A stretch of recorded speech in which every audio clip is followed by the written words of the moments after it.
फिर से आ रही है भोजपुरी की सुपर डुपर हिट मूवी, जिस मूवी का नाम है दुल्हन और दहेज।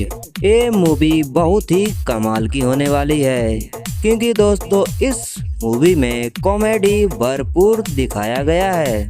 दोस्तों अगर आप भी देखना चाहते हैं ये मूवी तो वीडियो पर लास्ट तक बने रहिएगा। हम आपको बताएंगे ये मूवी आपको कहां देखने को मिलने वाला है। वीडियो में आगे बढ़ने से पहले आप लोग को बता दूं, अगर आप हमारे चैनल पर नए हैं तो वीडियो को लाइक करके चैनल को सब्सक्राइब जरूर करिएगा, क्योंकि दोस्तों हम ऐसी ही वीडियो आपके लिए लाते रहते हैं।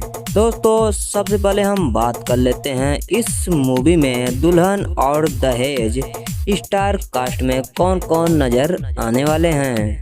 दोस्तों आप लोग को बता दूं, इस मूवी में स्टार कास्ट में नजर आने वाले हैं काजल राघवानी, आनंद ओझा, प्रेम दुबे, ललित उपाध्याय, रिंकू भारती, रितु पांडे, संतोष श्रीवास्तव और भी अन्य कलाकार नजर आने वाले हैं। अब दोस्तों हम जान लेते हैं ये मूवी हमें कहां देखने को मिलने वाला है।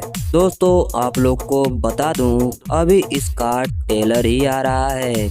इस मूवी का ट्रेलर कल सुबह 8 बजे B4U यूट्यूब चैनल पर देखने को मिलने वाला है। दोस्तों फिर से आप लोग को बता दूं, अगर आप हमारे चैनल पर नए हैं तो चैनल को सब्सक्राइब करके बेल आइकन को जरूर प्रेस करिएगा, क्योंकि दोस्तों जैसे हम कोई नई वीडियो लाएंगे आपको सबसे पहले देखने को मिलेगा।